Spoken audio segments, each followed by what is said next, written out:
and it's a great pleasure for me to welcome Rory and Susie Adams-Cairns to give this talk on the Somme. Quite a long time ago, I did a military service in the Seaforth Highlanders, and Rory joined the Queen's Own Highlanders Successor Regiment more recently, and he's now chairman of our regimental dining club, which is how we met. Now, Rory has written a book about their talk on the Somme, and if you Google or go to Amazon and type in Ruaraidh Adams-Cairns or Battle of the Somme, you'll see his book, and you'll be able to order it as well. The subtitle is The 20 Places to Visit on the Somme, which seems to me an excellent subtitle and very helpful if you're going to tour the Somme. So that's enough from me. So can I welcome Rory and Susie to this talk? Good evening. Thank you, particularly to my family and friends, for zooming in this evening to support the Haslemere Festival. You will all be familiar with the war memorials that bear testament to the terrible losses suffered during World War I. I'm Ruaraidh Adams-Cairns, and my background picture is of the Teepval Memorial to the Missing, which stands on one of the highest points of the Somme battlefield. In 1916, before the days of television or Zoom, news reached home by three means: the casualty lists, which were posted in towns and villages, the newspapers, and letters from the front. Susie, my wife, will be reading those letters from the front, which would originally have been read by mothers, wives, daughters, sisters, and sweethearts. Her background picture, which many of you will be familiar with, is the War Memorial in Haslemere High Street, which has the names of 62 members of the neighbourhood who were killed in World War I. You will recall a few years ago when we listened to the news, it was all too familiar to hear. A soldier has been killed in Helmand province. His family has been informed. Over 12 years, we lost a total of 453 service personnel in Afghanistan. It equated to one death every 10 days. On the 1st of July 1916, the first day of the Battle of the Somme, the British Army suffered 21,392 deaths. It was, and it remains, the single biggest loss of life which the British Army has ever sustained in a single day. What we would like to do tonight is cover three things: the events leading up to the battle, the plan for the battle and the disastrous results of that first day, and then finally give you an insight into the battlefield today. As a surveyor and retired soldier, let me start by showing you a map of the position in 1914. England, with London marked, is in the top left. Germany is on the right, and France and Belgium in between. The Somme battlefield, covered 18 miles, is either side of the small town of Albert. The events leading up to the battle. In August 1914, Germany declared war on Russia and France, invading France through Belgium, with a well-trained army of over 1.5 million men, thus bringing Britain into the war, the large Red Arrow. France attacked into Alsace and Lorraine, the large Blue Arrow, but was repulsed at a cost of over 260,000 French casualties. The French army redeployed and managed to stop the German advance, Red Crosses, and then pushed them back with an offensive on the River Marne, the smaller Blue Arrow. What then followed was the so-called race to the sea, with each side trying to outflank the other. The final outcome saw the Germans withdrawing and able to choose and establish their positions, the Blue Crosses. The Western Front became a line 475 miles long, from Switzerland to the North Sea. 1915 proved the most murderous year of the war, as each offensive failed to achieve a significant strategic outcome. An unsuccessful attempt was also made to attack the so-called soft underside on the Dardanelles at Gallipoli. In February 1916, the Germans attacked the French defensive positions at Verdun, with the objective of bleeding the French white. A massive German bombardment and a determined attack led to further French losses of over 163,000. These French losses, which now stood at over 420,000, resulted in great political pressure on Great Britain to divert German forces away from Verdun by mounting a major joint offensive with the aim of breaking through with a big push and winning the war. Now I'd like to show you map 2. This is the actual position of the battlefield in 1916. This map gives you some idea of how small the battlefield was. I've included the names of all the places we will mention to put them in a geographical context. The French selected the River Somme for this offensive because it was the junction between the French and British armies, and it would enable the French to be involved. It was not General Haig's choice of ground, and in the event, the promised French forces failed to materialize. The Germans had occupied the Somme in October 1914. They'd chosen their ground with care, taking the high ground wherever possible. Their front line was a continuous strip of fortified villages and strongpoints, linked by 3 lines of trenches. In front of each trench was a belt of barbed wire, perhaps 20 or 30 yards deep. These obstacles represented the front line. However, there was a further 2 lines of similar trenches further to the rear, which meant the German trench network actually extended to a depth of up to 5 miles. For the Germans, the trench network was a defensive position, which they intended to hold whilst they attacked Russia to the east. To this end, it was a semi-permanent structure, and it was supported by an extensive underground network of headquarters, sleeping quarters, and hospitals dug into the chalk to a depth of up to 45 feet, about twice the height of an average house. Some of these quarters were concrete framed, timber lined, and in some cases with electricity and running water. The positioning of the front line enabled the Germans to sight the ground immediately to their front. This meant not only could they bring down accurate artillery fire on no man's land, but also that the fire from their machine guns was interlocking and often overlapping, creating an effective killing zone to their front. The British trenches, in contrast, had originally been sited and dug by the French, within sight of the German lines, and in most cases on lower ground. No man's land between the front lines varied from about 20 yards, where the troops could shout at each other at La Boiselle, to several hundred yards elsewhere. For any attacking infantry, the German line was a formidable obstacle. Furthermore, even if the front line could be captured, it would have to be defended quickly against German counterattack. This meant that the attacking troops had to carry all the equipment, not only for the attack, but also for defence, in some cases about 60 pounds a man.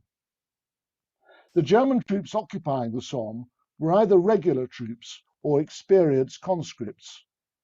This can be contrasted with the British soldiers, who in the main were new army troops. This was Kitchener's volunteer army, which was raised in a rush on a local basis at the end of 1914, and who had been given a maximum of 5 months' training before deployment to France. So the British, with inexperienced troops, were to attack seasoned soldiers in exceptionally well-prepared defensive positions, uphill, weighed down with equipment.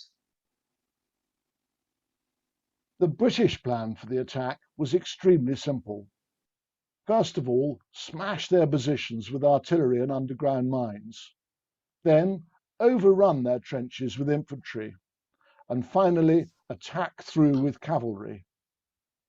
The preparation and staff work for the attack was detailed and thorough. General Haig was a world-class administrator. It lasted for months.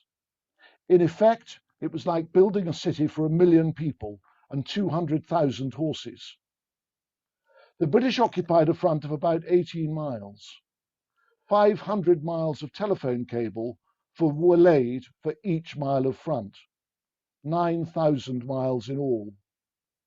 New roads, bridges, railways and airfields were built. New water supplies were laid on. Shells were stockpiled for a devastating bombardment.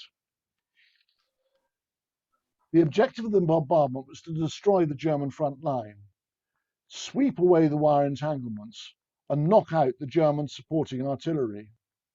It would last for 7 days, involve 1,500 guns, and use up to 3 million shells, weighing 52,000 tons. During the attack itself, the artillery would lift their fire at regular intervals to more distant targets as the British troops advanced. 18 mines were dug under the German front line. This involved digging tunnels from the British lines under German strongpoints, hollowing out caverns which were then filled with high explosive. 3 of the mines were to be the largest ever created, with explosions so loud that they would rattle the windows of Downing Street. A sound military principle for attack is to have 3-to-1 numerical superiority in relation to the defenders. This attack would be launched with around 4-to-1 superiority. Once the infantry had taken the front line, the momentum of the attack would be maintained by the cavalry breaking through. So confident was the General Staff of the success of this plan, but also so concerned that their inexperienced new army troops might get out of control during the attack, that they made 2 disastrous decisions. First of all, the attack would go in broad daylight at 7:30 a.m. Secondly, the troops would walk. So what actually happened? The bombardment started on time and appeared to be highly effective. Gunner Price, Royal Field Artillery, an old Harrovian and Cambridge graduate who joined the ranks because of his stutter. The great bombardment began at 0500 hours. We began firing high explosive. In a few moments, the bombardment became intense. Other 18-pound batteries were doing section fires 10 seconds, which means that the 2 guns in the section fire independently, the second gun 10 seconds after the first. Then the heavies opened up behind us. The 18-pounders and the 4.5 guns made the most noise, their concussions seeming to hit the air everywhere with a ripping, tearing noise, and made one feel as if you were being knocked sharply but painlessly about. The firing, miles away to the south, sounded like a long, dull roar, but on the spot where we were, there were intervals between each gun firing of between a fraction of a second to 3 or 4 seconds. A pause of 5 seconds was rare, and so it went on. Section fire with its regular firing, batteries with a persistent bang, bang, bang, salvos which tore the air with a brr, brr, brr, 4.5s and 6 and 8-inch howitzers which barked sharply and severely. Finally, there were the naval 12 and 15-inch monsters whose shells seemed to plough their leisurely way over our heads, the burst reaching us much later as a distant roar. The Army's Royal Flying Corps, the forebear of the RAF, had air superiority, and with wirelesses were able to direct artillery fire with accuracy. Buildings and villages were reduced to low heaps of rubble. Trenches were pulverized. German troops in the front line became disorientated and demoralized. They could not sleep or hear themselves talking. They were short of water and could not be resupplied with food. They were cut off in their underground world and terrified that they would become entombed. Unfortunately, the weather broke with low cloud and drizzle. Air observation became impossible and artillery observation limited. There were too few heavy howitzers firing shells on a high trajectory to destroy the Germans' deep dugouts. Our munition factories were only just getting into full swing, and there were manufacturing faults. As many as 30% of the shells failed to explode. In addition, a lot of the half-trained gunners of the new army didn't set the fuses accurately. Many of those shells which did explode burst too high to have any effect. Artillery and machine gun emplacements were not destroyed. Despite patrols exploring no man's land during the bombardment and reporting uncut wire, there was a general assumption from the visible devastation that the bombardment had done its job. In the early dusk of the 30th of June, Major General Rycroft had gone forward to look for himself at Thiepval Ridge, where his division was going to attack. Standing on the front line, he had no need of binoculars. The ground under his feet quivered. Like the tall church and every other building in the village, the chateau at Thiepval had all but disappeared under a heap of rubble, half glimpsed through clouds of yellow smoke that enveloped the ruins with every salvo. Away to the right, the hill was pockmarked with craters. On the skyline above the clutter of wire and trenches, the forward line of the great redoubt seemed to totter behind a curtain of flying chalk. My God! The general had to shout to make himself heard, even though his brigadiers were standing inches away. All we will find in Thiepval when we go across is the caretaker and his dog. The brigadiers, pleased with the aptness of the summing up, passed it on to the infantry in their reassuring goodbye messages. One of the principles of attack is surprise. With a 7-bay bombardment, it was clear to the Germans that an attack was imminent. The only question was when. The hope of this remaining unknown was shattered by two events. First of all, at this stage in the war, Britain was using a wire communication system which utilized the ground as the earth connection. This meant that the Germans were able to tap into British communications comparatively easily. An ill-disciplined British good luck message on the evening of the 30th of June alerted the Germans to the forthcoming attack the next day. The second event was the decision on the timing of the detonation of the mines. It was decided that one of the three largest mines should be detonated 10 minutes before the attack at 7:20 a.m. This mine effectively announced to the Germans the start of the attack. As soon as the British artillery lifted their fire from the German front trenches, the Germans had time to come up from their dugouts, man their parapets, set up their machine guns, and get ready for the first wave of 60,000 soldiers who started walking towards them in lines 50 yards apart. The losses were devastating. Few of the officers survived. With their distinctive uniforms, they were deliberately picked off by German marksmen. Private Glenn, 12th Battalion, York and Lancaster Regiment. The first line all lay down, and I thought they'd had different orders because we had all been told to walk. It appears that they lay down because they'd been shot and were either dead or wounded. They were just mown down like corn. Our line went forward and the same thing happened. The air was thick with bullets, swishing in a flat, crisscross lattice of death. Hundreds were mown down in the flicker of an eyelid, like great rows of teeth knocked from a comb. When we got to the first line of wire, we saw that the first wave was stuck trying to get through. I didn't get through our wire, and nobody got as far as the German wire. We weren't getting any orders at all. There was no one left to give any orders because all the officers had been shot down. Those who did make the German front line found the wire entanglements largely uncut. They were funneled into smaller areas where the wire was cut, where they became even more enticing targets. The German artillery, which had not been properly destroyed, was able to bring down accurate fire on the British lines, killing those preparing to attack, blocking the trenches with dead and wounded, and thus forcing others out into the open. This theme replicated itself along most of the line, but there were two notable exceptions. North of Teep Vowel, the 36th Ulster Division experienced early success. They had dug shallow trenches out into no man's land before the attack. On the day, encouraged by the choice of date for the attack, which commemorated the Battle of the Boyne in the old Gregorian calendar, and fortified with drink, they attacked at the run and quickly took the German positions. However, the German artillery made it impossible for them to be supported by latest British attacks.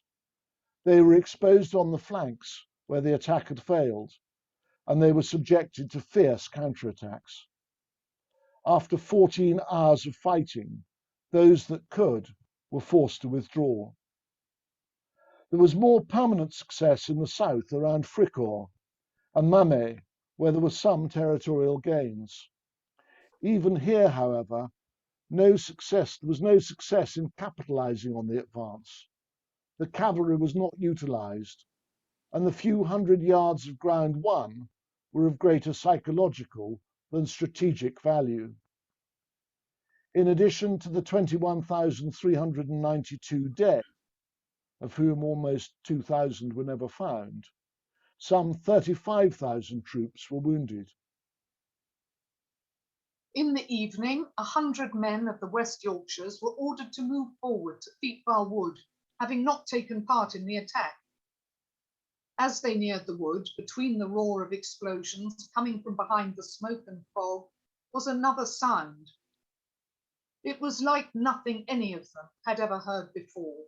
It was a sound that chilled the blood, a nerve-scraping noise like enormous wet fingers screeching across a pane of glass. It was coming from the wounded, lying out in no man's land, some screaming, some muttering, some weeping with fear, some calling for help, shouting in delirium, or simply groaning with pain. As midnight passed, and the night of the 1st of July turned towards the dawn of the 2nd, the gunfire died down, but this other sound seemed to fill the air. All along the front, from the orchards of Goncourt to the heights of Beaumont-Hamel, from the shoulders of Thiepval to the valley beyond La Boiselle, it rose from the battlefield, synthesized into one unearthly wail.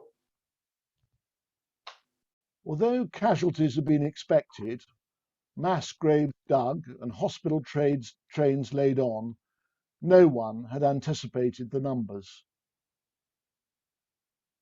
Private Parker, 12th Battalion, York and Lancaster Regiment. It must have been 2 or 3 in the morning before we managed to get the transport and rations up. We had to take the staff up to Basin Wood and expose position about 600 yards behind our front line. It was full of wounded who you could hear groaning and see lying around in the flashes from the guns. There were 3 doctors working flat out, but it was obvious that everything was a complete shambles. I tried to find out about my brother. He'd only come to the regiment a matter of days before the attack.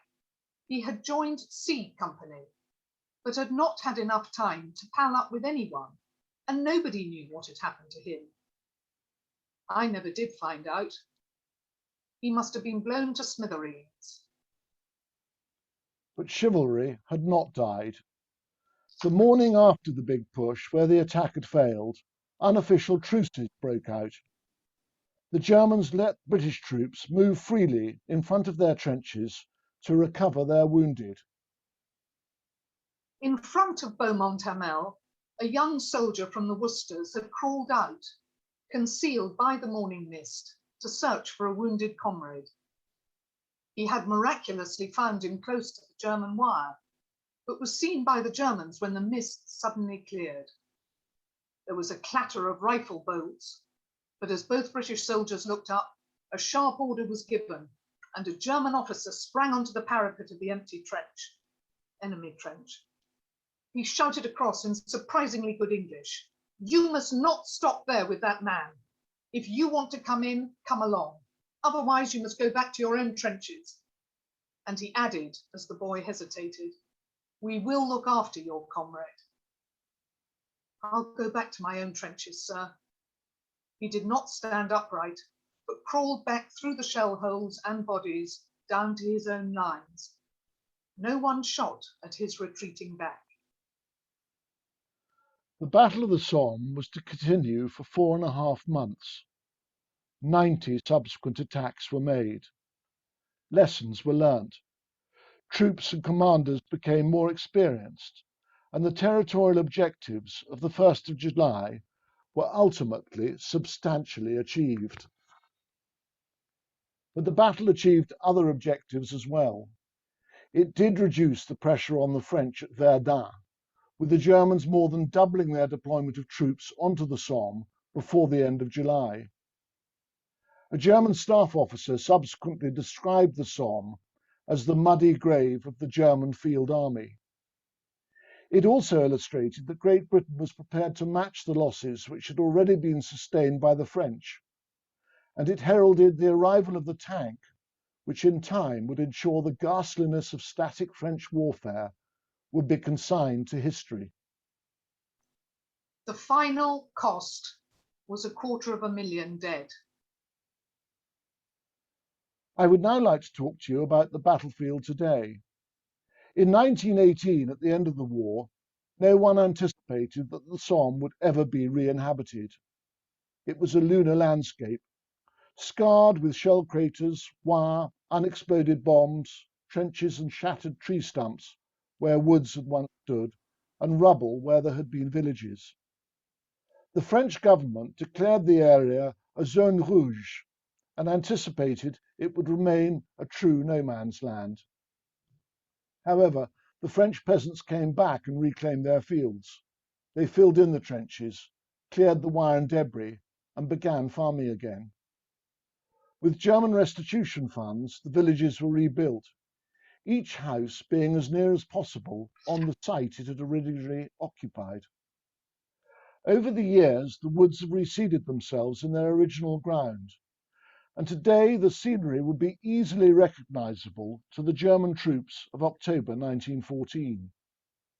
In contrast to other parts of the Western Front, there's been comparatively little development, and as a result, the countryside is unspoilt and attractive. The single largest impact on the post-1918 landscape has been made by the Commonwealth war graves, which pepper the countryside. There are almost 1,000 of these cemeteries on the Somme, and I'd like to tell you about 3 of them near the village of Serres.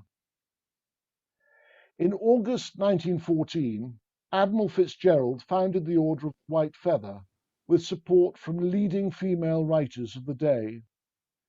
The organisation encouraged women to give out white feathers to young men who'd not joined the British Army, with the aim of shaming them into enlisting. In some cases, it had the desired effect. Sometimes it was given to those who were ineligible to serve, or who were already serving. Siegfried Sassoon was given one on a bus while on leave. He was in plain clothes. He took it, used it to clean his pipe, and then gave it back to the woman. Sometimes the effect was tragic, as it was with Horace Iles. Horace was 16, but he was big for his age. He worked as a blacksmith's assistant. His size, despite his age, was probably the reason that he was given a white feather when he was travelling home one evening on a tram in Leeds. He was mortified. He lied about his age and enlisted. When he arrived in France, he was homesick and wrote to his sister Florrie, telling her how unhappy he was. His sister wrote back saying, "For goodness sake, Horace, tell them how old you are. I'm sure they will send you back. If you don't do it now, you will come back in bits and we want the whole of you." When she wrote the letter, Horace was already dead. The letter was returned, marked killed in action. At 16, Horace Isles was the youngest person to die on the 1st of July, that first day of the battle. His grave is in Sayre Cemetery number 1. Sayre Cemetery number 2 is interesting for a number of reasons. It was the scene of fierce fighting, attacks and counterattacks, and the ground on which it stands completely fills what was no man's land between the British and German lines. It's the largest cemetery on the Somme, with over 7,000 graves. They come from all over the battlefield and include every country in the empire who fought on the Somme, and several sets of brothers. Unusually, it also includes several German graves. Finally, the eastern side of the cemetery was the position of a former German dugout, which the poet Wilfred Owen was ordered to occupy in January 1917. He subsequently suffered a mental breakdown, and his doctor at Craig-Lockhart Hospital outside Edinburgh suggested it would help him if he was to write poetry about his experiences. He was encouraged and mentored by Siegfried Sassoon, who was already a successful poet and a patient in the same hospital. Owen was to become arguably the best known of the First World War poets. The third cemetery near Sayre contains the remains of Private James Crozier. Crozier volunteered to join the 9th Royal Irish Rifles on their formation in Belfast in 1914. He may have been underage, but in any event it was against the wishes of his mother, despite the fact that she accompanied him to the recruiting office. He was undersized, and once serving, it was evident he did not have the bearing or temperament of an effective soldier. On the 31st of January 1916, his battalion entered the front-line trenches at Sayre, and at 8:30 that night, he was warned off for sentry duty. 30 minutes later, he was missing. 4 days later, he was apprehended 25 miles behind the lines without his paybook or any kind of identification and returned to his unit. He was court-martialed for desertion. Under the Army Act of the time, judicial execution was justified for 10 crimes, one of which was a desertion. At his court-martial, Crozier claimed that when he'd entered the trenches, he was both cold and feeling unwell. He said he had pains all over his body. A rifle grenade had fallen within 10 yards of him, and he had no recollection of either being warned off for duty or leaving the trenches. The court considered his army record. It was bad. He already had 2 charges for absence. He was found guilty of desertion and sentenced to death. The sentence was ratified by brigade, division, corps, and finally by General Haig himself. Before being shot, a soldier was entitled to access to both a padre and unlimited drink. At dawn on Sunday, the 27th of February 1916, a firing squad was assembled from his own unit. Crozier was blindfolded, carried out unconscious through drink, and tied to a wooden stake in the gardens of the chateau at Mealy-Mallet. The battalion was lined up out of sight, but within earshot on the adjacent road. The medical officer pinned a piece of white cloth to the man's tunic as an aiming point, and the firing squad fired. Probably out of disgust for the process, most of them shot wide and he was not killed.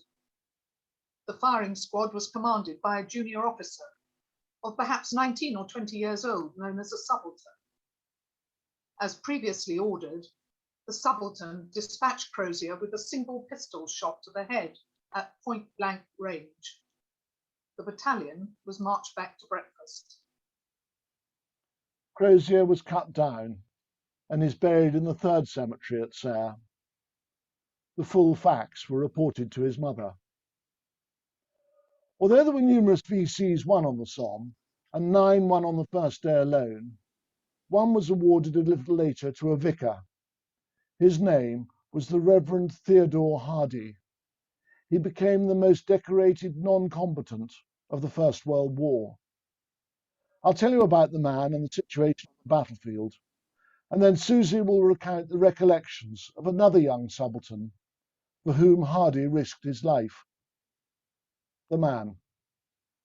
Theodore Hardy was born in 1863, meaning he was 51 when the First World War began. He was brought up in London and attended London University before becoming a schoolmaster, first at Nottingham High School, where he taught D.H. Lawrence. He was popular with the boys and very keen on cricket, but owing to his poor eyesight, he was quite useless with a bat. Always deeply religious, he was ordained in 1898. Happily married, disaster struck in 1913. His beloved wife became terminally ill. He resigned his headmastership and took over the living of a church in Lancashire. His wife died the following year. On the outbreak of war, Hardy immediately volunteered to become an army chaplain, but was turned down for being too old. He decided to volunteer as a stretcher bearer. He attended and passed an ambulance course. He persisted in his efforts to get to the front, and this eventually paid off.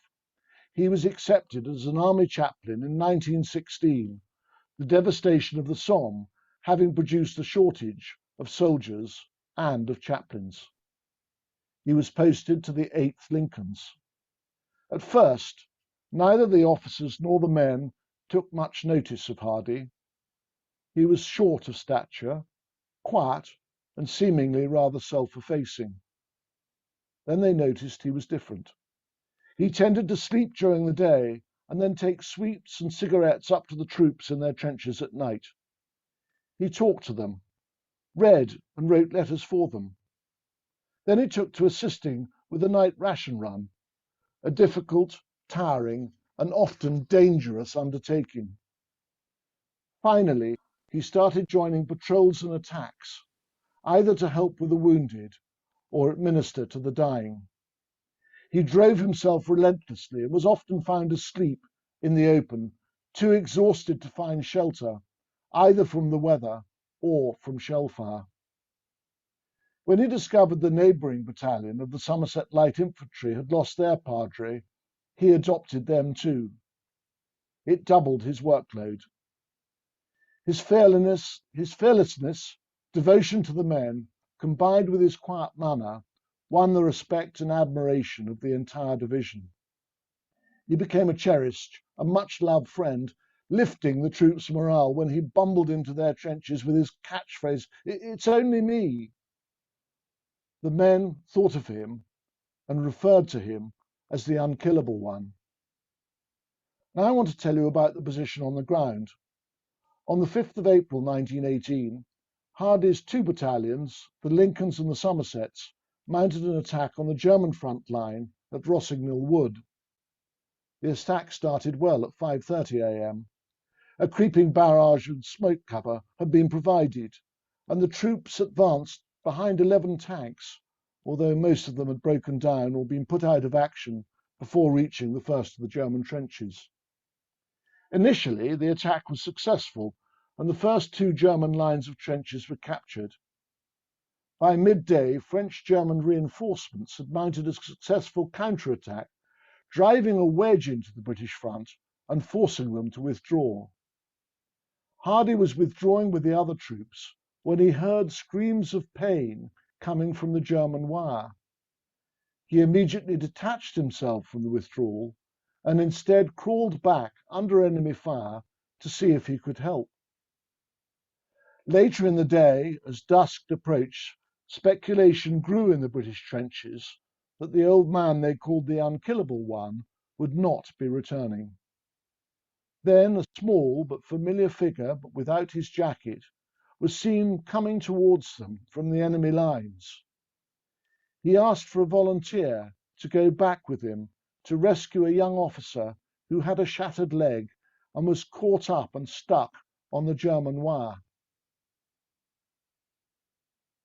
The subaltern story. I was alone. The others had had to leave me when the Germans counterattacked. My leg had felt numb at first, but then it began to hurt and throb. My blood was mixing with the chalky mud. Rather strange, I thought, just like putting jam on rice pudding at school. School. I thought about school. They would be putting up the cricket nets again in Taunton. I wondered what it would be like to die, and I expected to find out. In truth, it didn't really seem to matter anymore. I was cold. I had lain here since 6 o'clock that morning, caught up in the German wire. "It's only me," he said. "Keep quiet and still. They are back in the pillbox again." I knew that voice. It was the Padre, dear old Hardy. I felt a tightening around my thigh as something was tied around it. I felt an arm around my shoulder and a heavy jacket being pulled over me. We talked in whispers. The old man told me that when he was a schoolboy, he used to go down to the Oval to watch W.G. Grace bat. He asked me if I had played cricket at school. I told him I had, but that I did not suppose I would ever play cricket again with a leg like this. "Course you will," he said. "But anyway, you can't do worse than me. I always got a duck." We could hear the Germans talking and laughing in the pillbox. Either they thought I was dead, or they were not looking at me. My teeth were chattering, and my body was shaking. I could not understand what they were saying. I only did Latin and Greek at school. I must have passed out, because I became aware that it was nearly dark. "Shh," I heard. "It's only me. I'm still here, but I'm going to get help. I'll be back soon. You have done really well. Just hang on a bit longer." I felt an arm lift off my back, and the cold of the night, where before there had been the warmth of the old man's body. I was frightened to be left alone, unable to move, but I knew that the old man would come back, that nothing, absolutely nothing, would stop him. He did come back, the dear old Padre and a tough old sergeant, each old enough to be my father. I knew what the unkillable one would say before he said it. "It's only me." Then the sergeant snipped the wire with his wire cutters, deadening the sound with a cloth. It was like being a child again, being carried back by those two old men. I was told later that the sergeant was awarded the Distinguished Conduct Medal.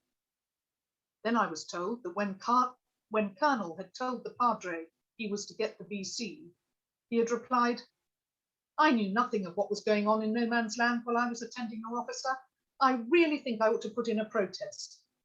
But he didn't, because the Colonel pointed out to him that this would only serve to advertise itself all the more. This was the first of 3 citations for V.C., which Hardy received that month. Whenever the Colonel asked Hardy who should be decorated, Hardy was always keen to recommend others. But whenever the Colonel investigated the situation, he always discovered that it was Hardy himself who was most deserving. When talking to soldiers, he used to hold his left arm in such a way as to hide the ribbons on his chest. They were worried about Hardy, the risks he was taking, the impact on morale if he was killed, and they tried to persuade him to accept a safe posting as a King's chaplain in England. Hardy would have nothing of it. It turned out that he was not unkillable. He was wounded and died a month before the end of the war. So we've given you the background to the battle, explained what happened on that dreadful first day, and some of the events which have taken place on the battlefield since. Now I want to tell you more about the battlefield today, but you'll only really capture the atmosphere of the place if you visit by yourself. Go into the cemeteries. The advisors were all leaders in their own spheres. For example, the architects included Sir Edward Lutyens, and the gardens were the responsibility of Gertrude Jekyll. Rudyard Kipling handled the words. They were clear in their vision and established that there would be 2 principles: permanence in physical form, perfection in appearance.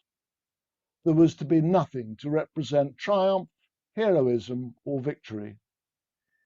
Each cemetery boundary was to be marked by a wall at least 9 inches high with the top parallel to the horizon.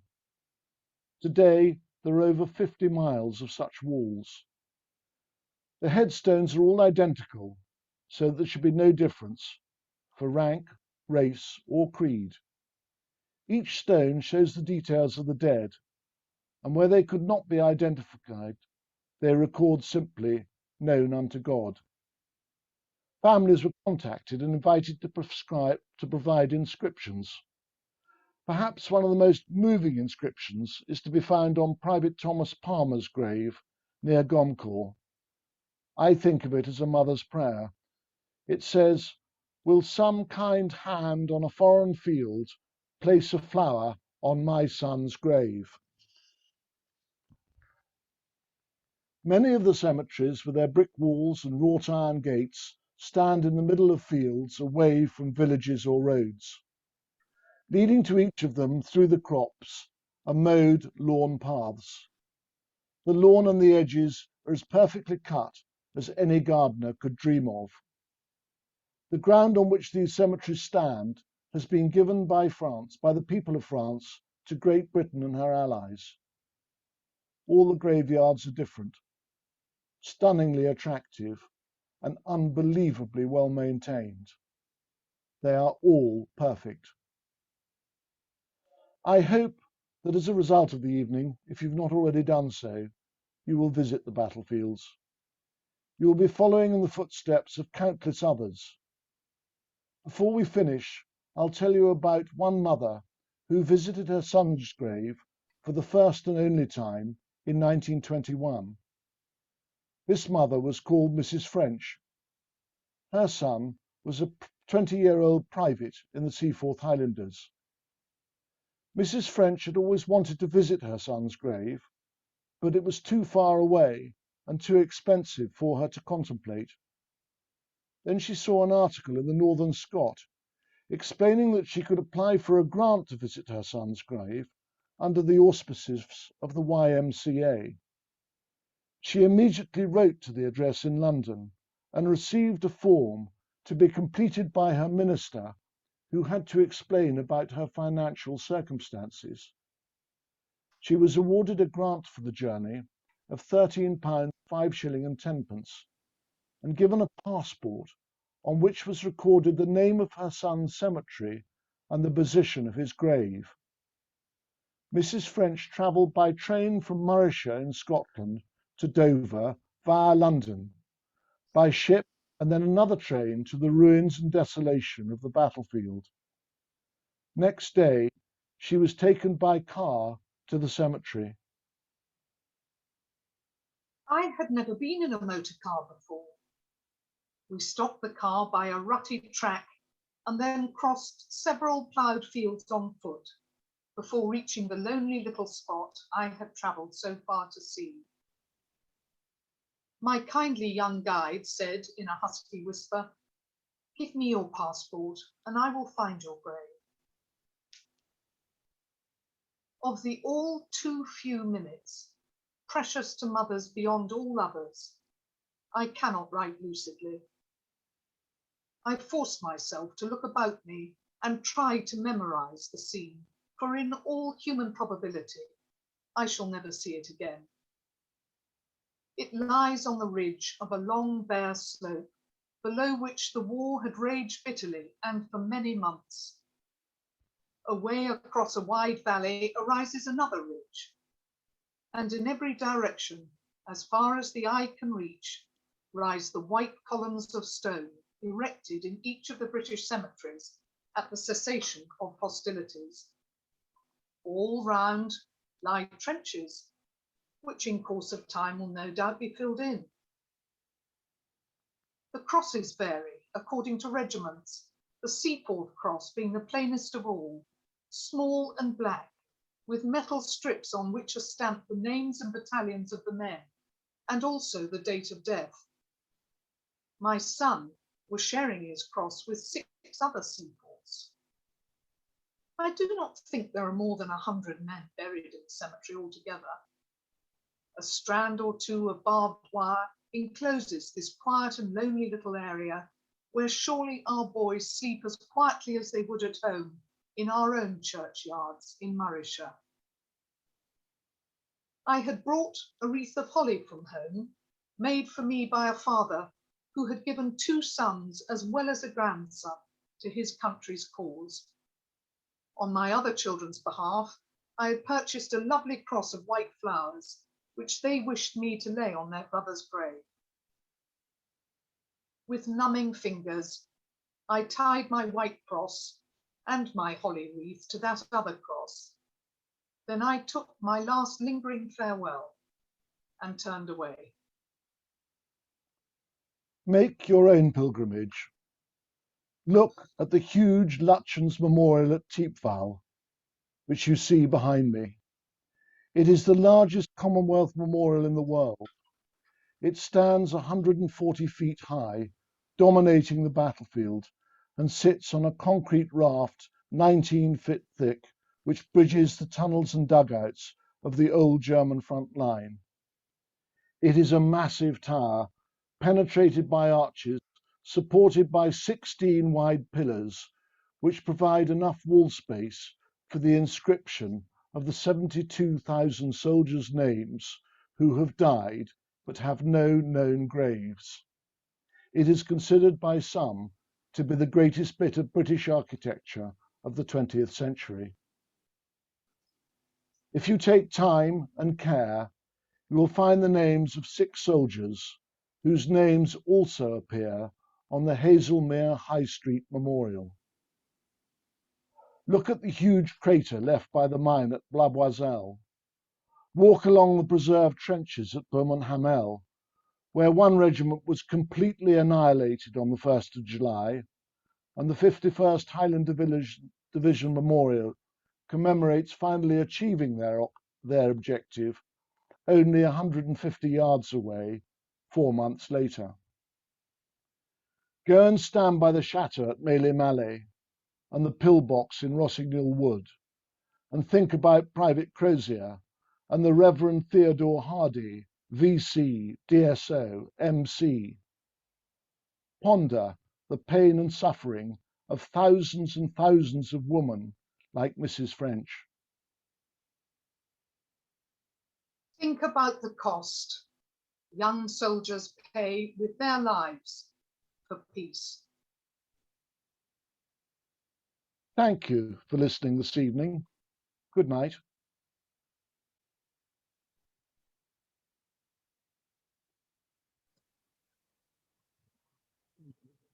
Very good. Right, now you have to be quiet.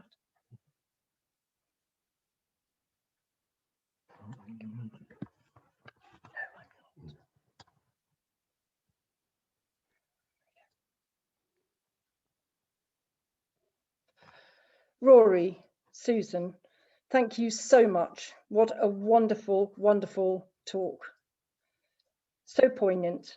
It's such a shame that we're on Zoom, because actually what you can't hear is the applause, which would be magnificent at this point in time. So I apologize for that. But by the same token, it does allow everybody in their own homes, I think, to make their own little comments, such as the sighs when you hear the stories of the families.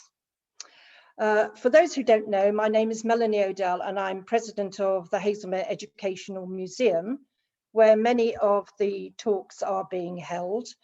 And in fact, we are one of the beneficiaries of the festival takings. So I'd like to thank you both very much indeed for that, and indeed Savills, by your houses from Savills, for their sponsorship of the evening as well. So thank you both very much indeed. I have to say that you both have the most amazing marketing skills that I think I've ever seen. It's been an absolute sellout. You have topped the festival polls, along with Julia Donaldson, the children's, who was the children's laureate. So you've done incredibly well. You obviously have a fantastic address book, or a very large family, or both. So thank you very much indeed for your part in all of that. Last week we had an amazing talk by the Earl of Spencer, talking about the White Ship, one of his books that he's recently written. And he, like you, just brought everything to life. And he said that history is just people watching. And that's what makes it interesting. And that's what you did. You actually brought people into our living rooms tonight and made the whole thing seem vital and poignant. So with your precise and accurate details and all those comments, the tragedy for Private Crozier, the heroism of Hardy, not even thinking he was. And in fact, in Haslemere, we have a reverend who died sadly in the war, who was amazingly brave as well. So all of that rings very true for us.